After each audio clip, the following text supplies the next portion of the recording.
சேலம் மாவட்டத்தில் இருக்கக்கூடிய சங்ககிரி தொகுதியை பற்றி பார்க்கணும். இந்த சங்ககிரி தொகுதியை பொறுத்த வரைக்கும் திமுக 5 முறை ஜெயிச்சிருக்காங்க, காங்கிரஸ் 2 முறை ஜெயிச்சிருக்காங்க, அதிமுக ஒரு 7க்கும் மேற்பட்ட முறை, கிட்டத்தட்ட ஒரு 8 முறை ஜெயிச்சிருக்காங்க. இது ஒரு அந்த அதிமுக கொங்கு ரீஜியன், குறிப்பாக எடப்பாடியாருடைய சொந்த மாவட்டம். எடப்பாடியார் முதல்வராக இருந்த சமயத்துல சேலத்தை சேலம்னு சொல்றதா பாலம்னு சொல்றதா, அந்த அளவுக்கு வந்து சேலத்துக்கு ஏகப்பட்ட பாலங்கள், சேலம் மாவட்டத்துக்கு ஏகப்பட்ட நலத்திட்டங்களை வந்து எடப்பாடியார் பண்ணியிருக்காரு. அதன் காரணமாக அது மட்டும் காரணம் கிடையாது, ட்ரெடிஷ்னலாவே வந்து கொங்கு ரீஜியன் வந்து ஏடிஎம்கே உடைய ட்ரெடிஷ்னல் ஓட்டர்ஸ் இருப்பதன் காரணமாக அந்த இடத்துல வந்து ஏடிஎம்கே அட்வான்டேஜ் வருவதில் வந்து ஒன்றும் பெரிய விஷயம் கிடையாது இருக்கு அப்படின்னு சொல்றீங்க.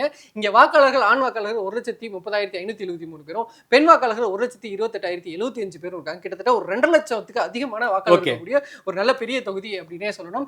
இங்க இப்போ யார் யார் களமிறங்கிருக்காங்க அப்படின்னு சொல்லி பார்த்தோம்னா, சங்ககிரியில திமுக சார்பா மணிகண்டன் களமிறங்கிருக்காரு, முதல் முறையா வேட்பாளரா இறங்குறாரு. அதிமுக சார்பில் வெற்றிவேல், தாவேகா சார்பில் செந்தில்குமார், நாம் தமிழர் சார்பில் நித்யா அருள் நிற்கிறாங்க. டிஎம்கே கேண்டிடேட் மணிகண்டனை பத்தி சொல்லியே ஆகணும். கிரவுண்ட்ல இருந்து வந்த ஒரு நபருக்கு வந்து திமுக வந்து டிக்கெட் கொடுத்துருக்காங்க. இளைஞரணியில மிக முக்கியமான பொறுப்புல இருக்காரு. ஸோ அது அவருக்கு ஒரு மிகப்பெரிய அட்வான்டேஜா இருக்கு.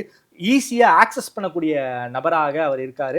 கிரவுண்ட் எப்படி இருக்கு சந்தோஷ்? கிரவுண்ட் நம்ம போய் களத்துல பார்க்கும்போது இங்க சங்ககிரியை பொறுத்த வரைக்கும் ஆதனோட கருத்து கணிப்பு என்ன சொல்லுதுன்னா, மணிகண்டன் ஒரு வெல் லீட் 43% எடுக்கிறாரு. அதிமுக சார்பில் வெற்றிவேல் 36%, தாவேகா சார்பில் செந்தில்குமார் 16%, நாம் தமிழர் 5% வராங்க. மணிகண்டனுக்கு இந்த ரிசல்ட் அப்படின்றது காரணமாகவும் இருக்கு. நம்ம அதை பார்க்கும்போது அவர் வந்து ஒரு நல்ல ஒரு ஹார்ட் ஒர்க்கரா இருக்காரு, பயங்கரமா இறங்கி வேலை செய்யறாரு. அது இந்த தேர்தல் சமயம் மட்டும் இல்ல, தொடர்ச்சியா அங்க வேலை செஞ்சிருக்காரு.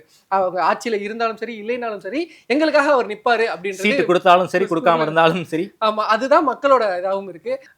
இவருமே வந்துட்டு நல்ல ஒரு ஆக்சசிபிள், வந்து ஒரு யங்ஸ்டர், நல்லா ஒர்க் பண்றாரு, படிச்சவரு. அதனாலேயே வந்து மக்கள் ஈஸியா கனெக்ட் ஆகிக்க முடியுது. அங்க இருக்கக்கூடிய எல்லாரும் சொல்றது, இல்லங்க இவர் எங்க வீட்டு பிள்ளை மாதிரி இருக்காரு அப்படின்னு சொல்றதுதான் இவருக்கு ஒரு பெரிய விஷயமா இருக்கு.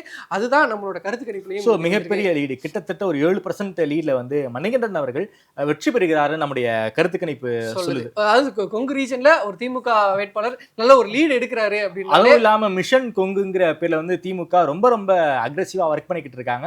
ஸோ அதன் காரணமாக கொங்கு ரீஜியனை மிகப்பெரிய ஒரு பிரஸ்டீஜ் இஷ்யூவா வந்து திமுக பாக்குறாங்க. சேலத்துல ஒரே ஒரு திமுக எம்எல்ஏ தான் ஜெயிச்சிருந்தாரு லாஸ்ட் எலெக்ஷன்ல, பனமரசப்பட்டி ராஜேந்திரன். அவருக்கு மினிஸ்ட்ரியில வந்து இடம் கொடுத்திருந்தாங்க. ஸோ சங்ககிரியை பொறுத்த வரைக்கும் இவருடைய வேலையின் காரணமாக, செய்த கலப்பணியின் காரணமாக மணிகண்டன் அவர்கள் ஒரு 43% ஓட்டு எடுத்து ஜெயிக்கிறார் நம்முடைய ஆதன் கருத்து கணிப்பு சொல்லுது.